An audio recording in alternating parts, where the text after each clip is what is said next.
We make about 45 million pounds of chips in a quarter. That equates to about 200 million pounds of potatoes, which is quite a few. What's interesting with M&T is they're a small town bank, and as we've grown, they've also grown with us. They've got the resources that you would need in order to go big, but they also have that friendly local community feel so that it makes it seem easier than it probably is.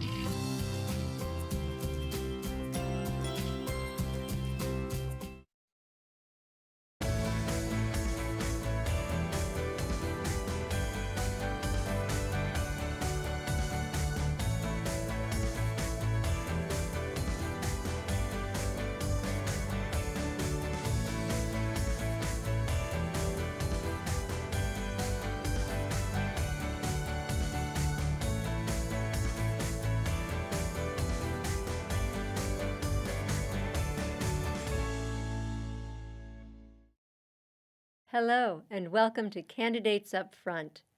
This program allows voters to get information directly from the candidates. These candidates are running in the May 18th municipal primary election. This is a joint project of the League of Women Voters of Berks County and Berks Community Television. Both are nonpartisan organizations. We never support nor oppose political parties nor political candidates. Our featured office today is Reading City Council. Council members act on legislation, they set the budget, and they confirm appointments of the city manager and members of boards. They must have lived in their district for 1 year prior to the primary election, and they must retain residency in their district. They serve part-time for a 4-year term, and the annual salary is $5,000. Now, Democratic voters will select one of 2 candidates in District 1, which is Southeast Reading, and one of 2 candidates in District 4. The 2 candidates in District 1 are, and these are in alphabetical order, Hector Ruiz and Brianna Tyson. The 2 candidates in District 4 are Wesley Savon Butler and Marmaru Stratton. All these candidates are being asked the same questions in the same order with the same basic time limits. And each candidate's views are their own and not those of the League or BCTV. Today, our candidate is Hector Ruiz. Welcome, Mr. Ruiz. Thank you. Welcome. Thank you. And please tell us why it is you want to serve on City Council and what your qualifications for this position are.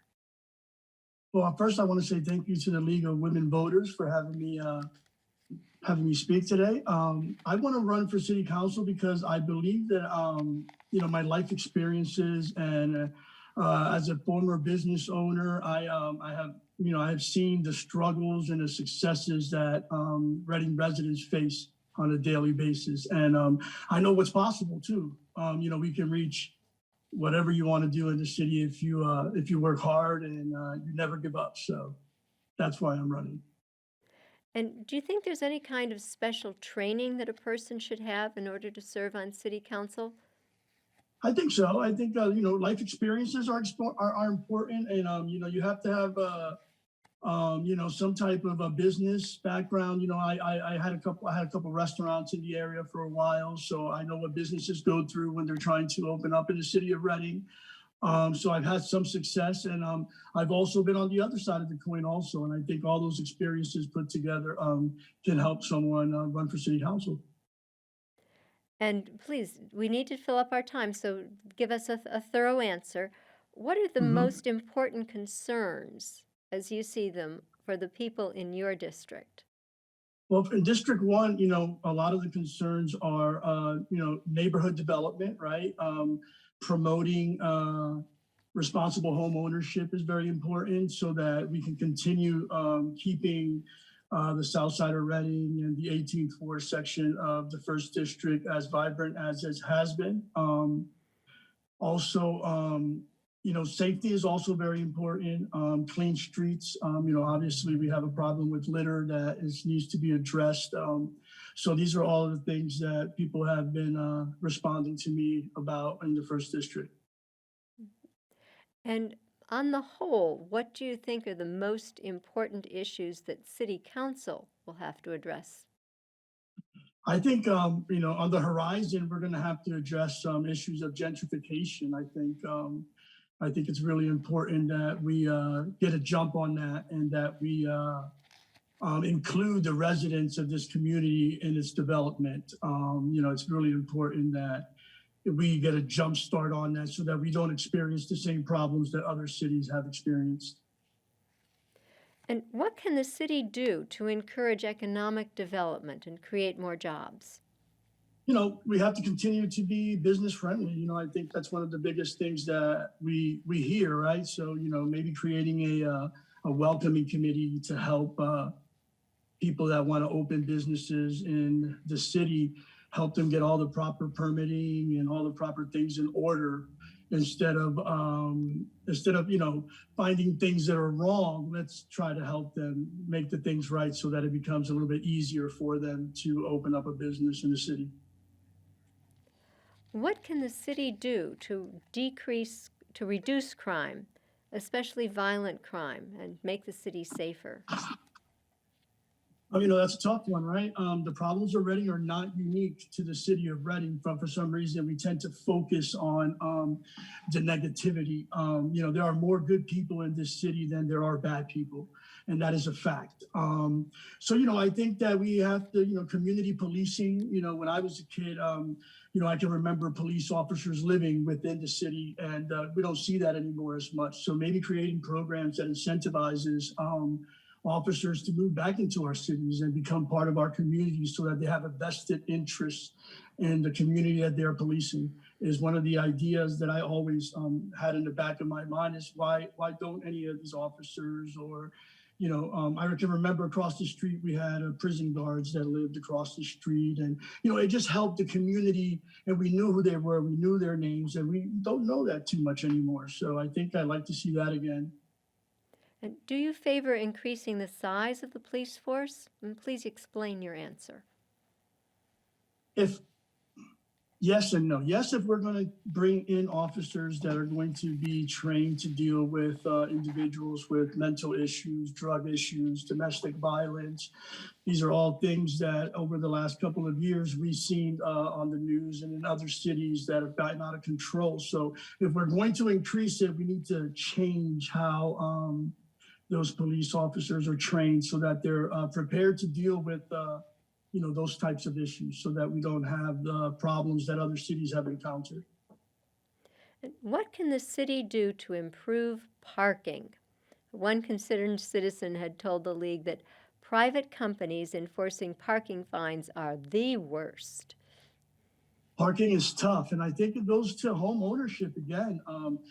We have houses that used to be just one-family homes that are now have been converted to multiple apartments, and every apartment, depending how big the apartment is, can have 2 to 3 cars. So, promoting home ownership, I think, will help to alleviate some of those problems because then instead of having 3 different families living in one house, you have one family living there. And maybe that can ease up some of those parking problems that we're experiencing. I almost feel I need to note that most families have more than one car and sometimes 3 and 4 cars, and I'm not sure it could be an issue still.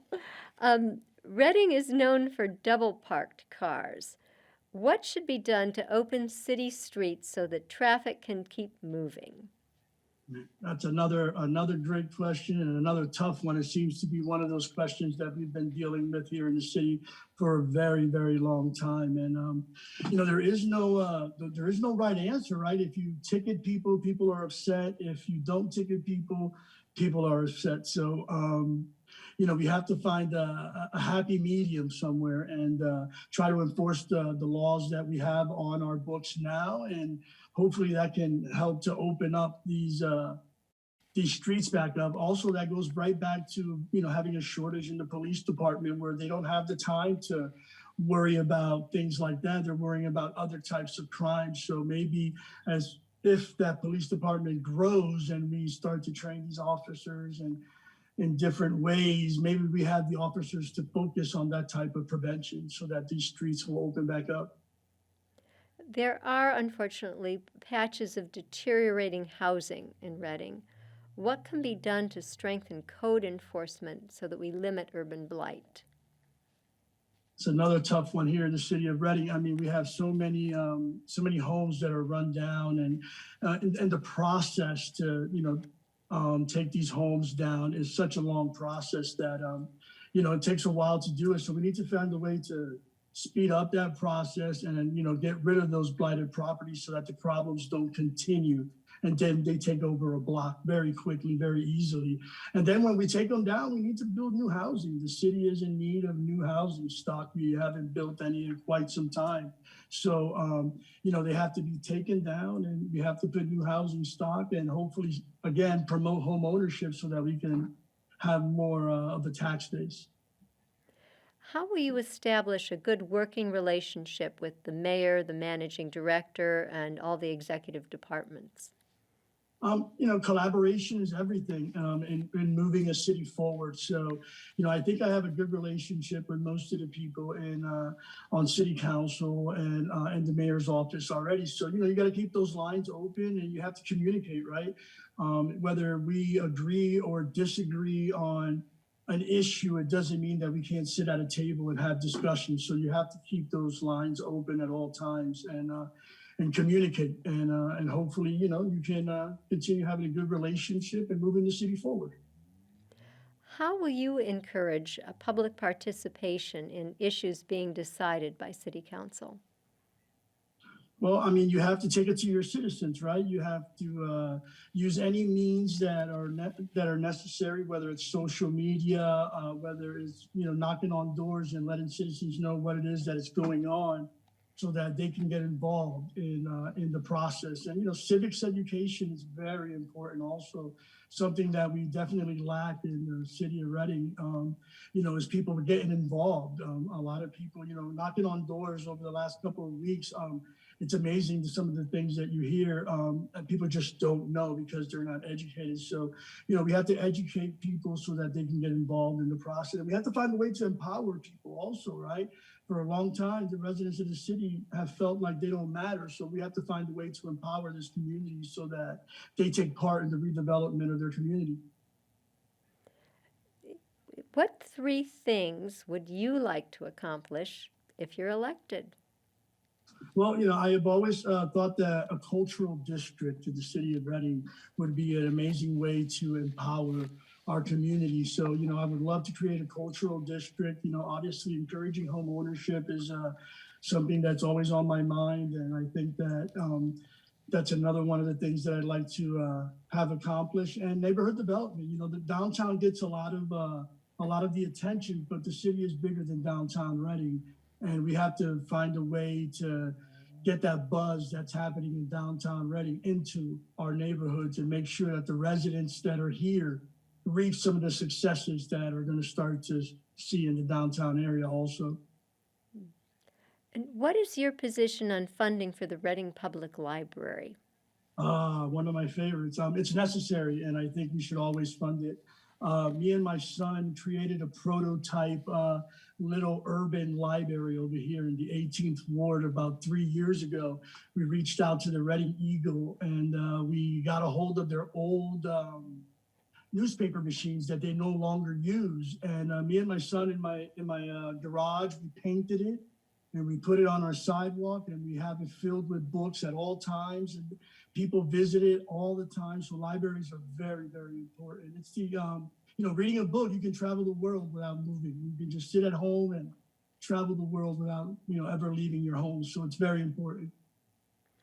Now, the city directs and operates many recreational services, their parks, their playgrounds, all sorts of things that the city does for the community.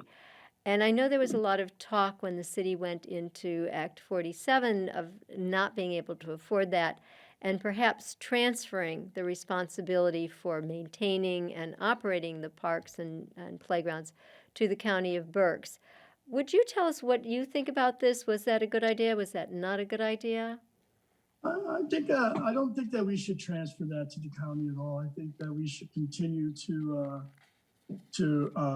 work on those playgrounds and try to make them a little bit better and try to make them a little bit more modern and more by, putting, charging stations, utilizing, solar power lights.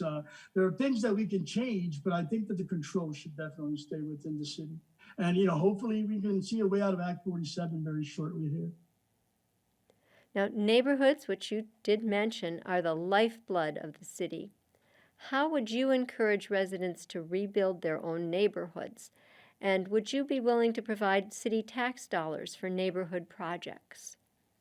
I absolutely would be willing to provide city tax dollars, or maybe even tax incentives for long-term city residents to help, develop neighborhoods. Neighborhoods are important. I mean, they're what keep us alive over here. So we have to invest in them, and we have to invest in them soon, because they're crumbling. And if you go for a walk in certain parts of the city, you can see the deterioration has taken over, and the city blight is everywhere in certain neighborhoods. So it's very important that we come up with maybe a program that helps give residents tax incentives to help, maintain properties, whether it's sidewalk, tree removal, some of the trees that are destroying the very sidewalks in front of their homes, or such forth.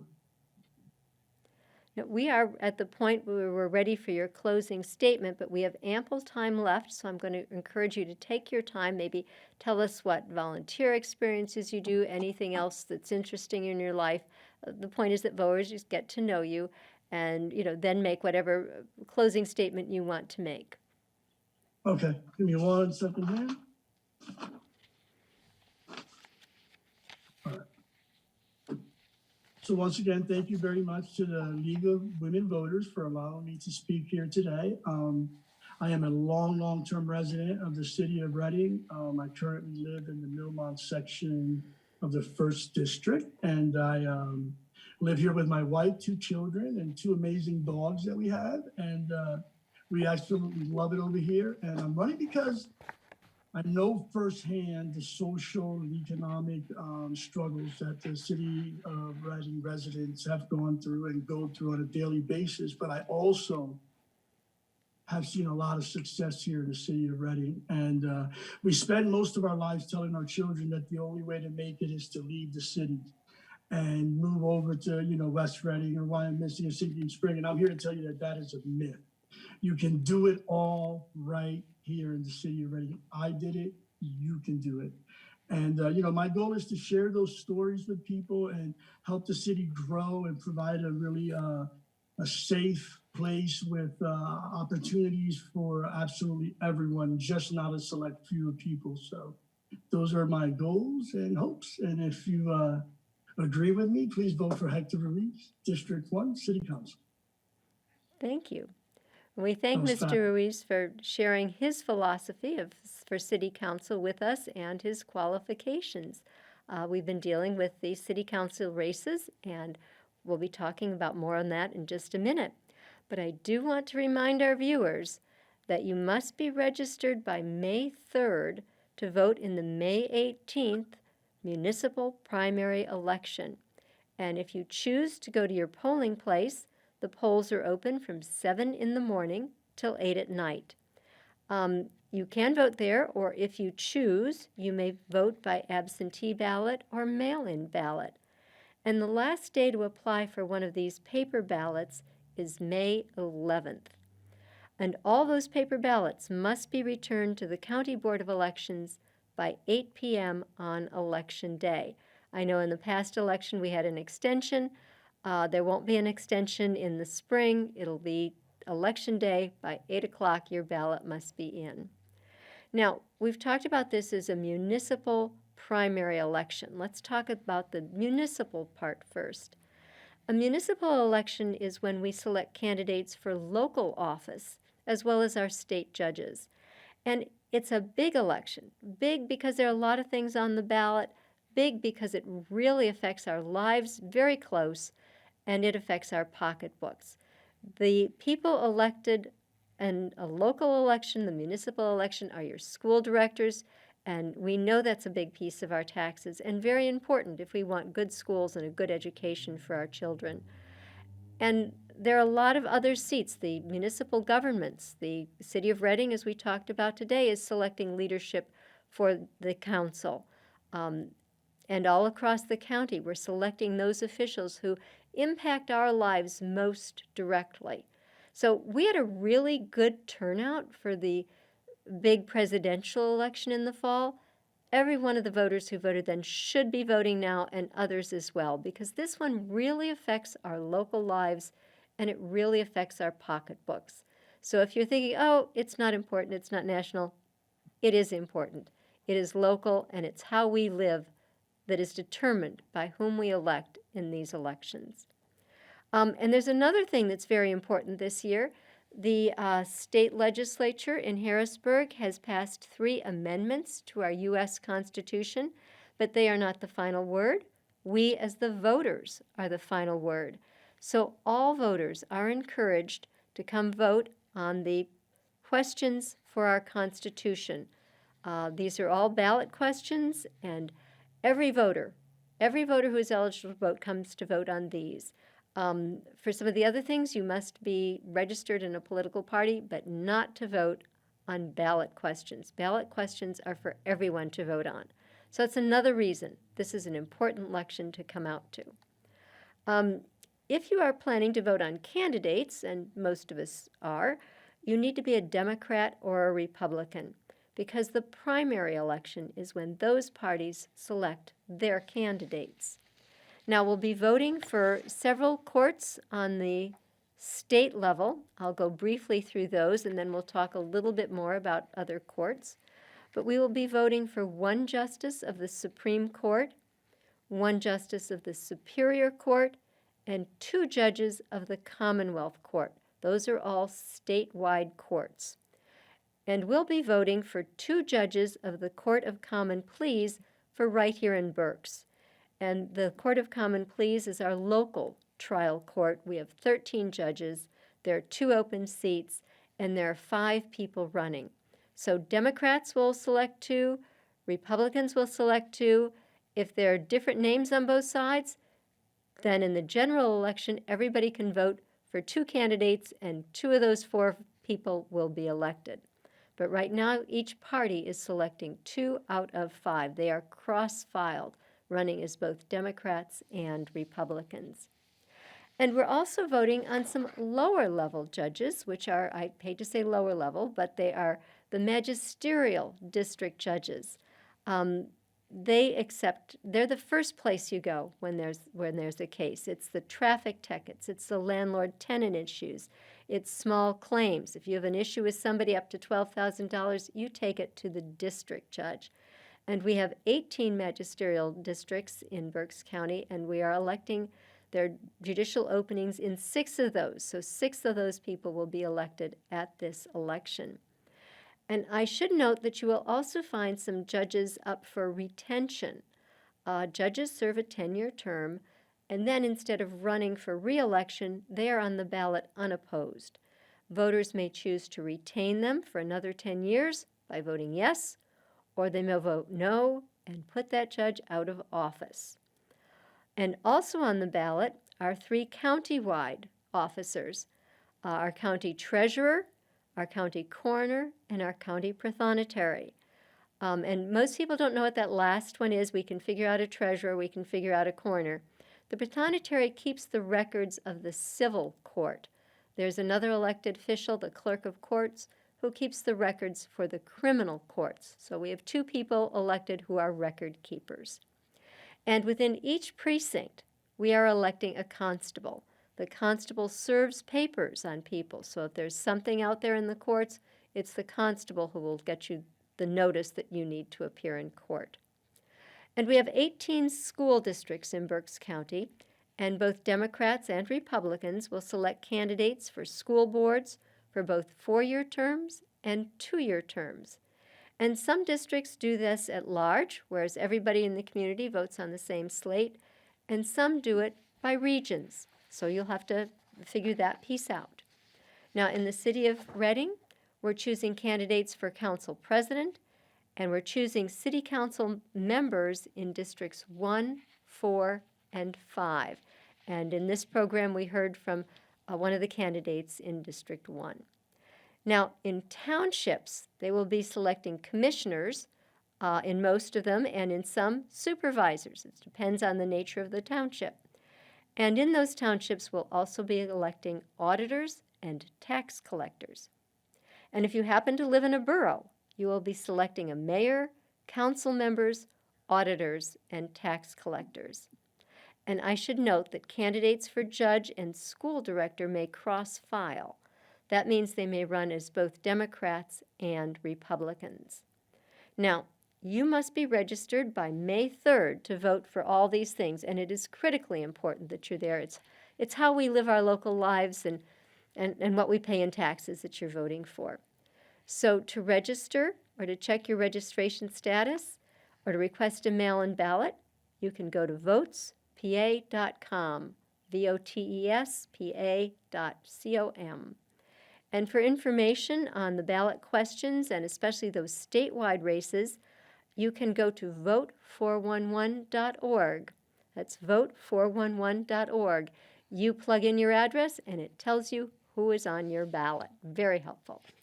And if you are one of those people who does not want to do that on a computer, you want to talk to a real live human being, our Berks County Election Services is glad to help you. Their telephone number is 610-478-6490, and they can talk to you in Spanish or in English, whichever language you are most comfortable in, they will be glad to help you. And please continue to watch BCTV for more candidate upfront interviews and for information on the constitutional amendments that will be on your ballot. For the League of Women Voters, I'm Judith Cranus. Good day. We make about 45 million pounds of chips in a quarter. That equates to about 200 million pounds of potatoes, which is quite a few. What's interesting with M&T is they're a small town bank, and as we've grown, they've also grown with us. They've got the resources that you would need in order to go big, but they also have that friendly local community feel so that it makes it seem easier than it probably is.